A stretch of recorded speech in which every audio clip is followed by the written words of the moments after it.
Hello everyone, how are you doing? It's C.J Atemo once again, the Sage, and we are on Wisdom Moments on K24, coming to you from the 67 Airport Hotel that is along Mombasa Road. I love to say that is an excellent place where you would find team building facilities, you'd find great accommodation, cuisine, restaurants and the bars, the poolside. There's a car wash as well, the barber shop, so much within one space. The serenity is amazing.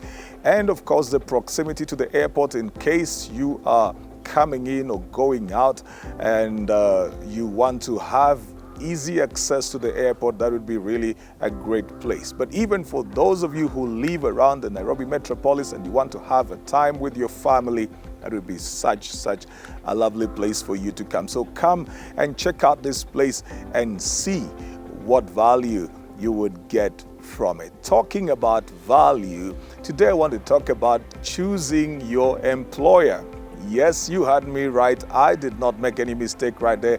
I'm talking about choosing your employer. See, we mostly think that it is only employers that choose employees. When you walk into the interview room, you are there hoping to be selected by your prospective employer as a suitable employee for the job that they have advertised for. But when you sit around that table, you also are making a choice about who will be your employer, especially for people who have multiple sitting downs, multiple sessions of interviews. Then you're asking yourself, so how do I know? Because I've got these 3 offers, I've got these 4. I sat interviews in 4 different places and they're all looking good. So which one should I take? Most of the people will always look at the package that is the money. They will think this one offered me 100,000, the other one offered 70,000, this other one is offering 85,000. Let me take the one for 100,000, because all they see are the needs that they need to meet at that particular point. And if they ask their friends and family, they will say, go for the one that is offering you the highest money. Whereas money is very important, and it is important for you to receive remuneration that is going to make your life better and easier, there are other factors that you have to look at. And part of that is what I want to talk about today, which is the culture of that organization.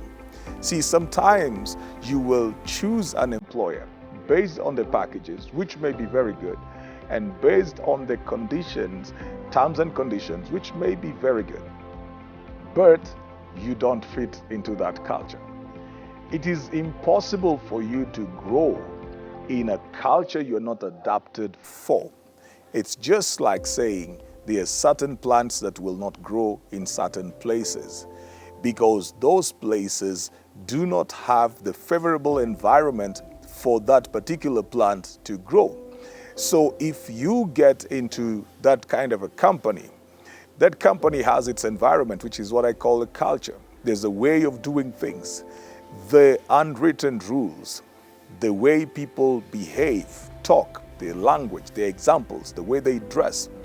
If you don't take those into consideration, you may be a good plant, but then you are trying to grow in the wrong environment.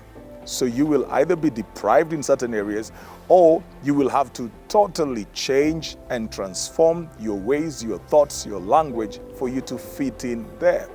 This is how a lot of friction begins, because people come into a space and they want to carry their personality, they want to carry their personal judgment, way of thinking, their personal culture into a space that really does not appreciate how they do things.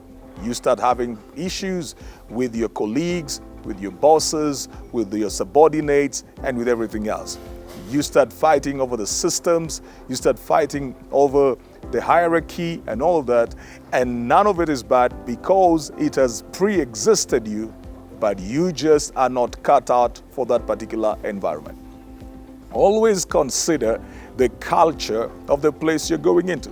For example, if you have certain values that you believe in, and you walk into an office, an organization that pays you well, but then their values don't agree with your values, you will walk away or they will frustrate you and push you out. If you're in a place where people will slander each other, they are malicious, people are toxic, they keep on fighting one another, people are trying to pull each other down, and you have very different values from that, you may not live there for long. Or if you do, you may become a different person. Now, this is where I was talking about the managing of the personal brand yesterday, because is that who you want to be? If you will ever move from that organization to the next, do you want to go out as a slanderous, malicious, and vicious person? So you have to really then protect yourself from that kind of environment. So sometimes, even when you were selecting who your employer will be, you may find that the best environment for you to grow in is an environment that does not have as much money as you have wanted. But because it is not going to be permanent and you're not trying to die on that job, you can take the lesser money and grow yourself as a person in career, networks, and begin to actually build a certain brand and make an announcement that this is the way that I will go. You'd be cutting a niche for yourself, because each and every day you have so many choices to make. We don't normally consider that until the environment begins to either spew us out, irritate us. See, when things are new, they look very good, and we are glad that we are meeting new people, we're in a new job, and probably there are new perks and even better perks for you. But sometimes it becomes so difficult for you to work in the place because you're frustrating the people and they're frustrating you. So always take time to find out about the culture of the organization. As you go into interviews, do your back research. Go back and do your research in the background, your background research, and do that and just find out what kind of values does this company run on? What kind of people run this company? What kind of employees do they have? Who do they look for? Just check out if people have moved on. Why did they move on? Was it based on value or was it growth? Is it that people just come and hurt each other, push each other out?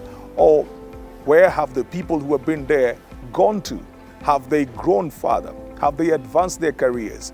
Are they people that are respectable? Are they the kind of people that anybody would want to associate with?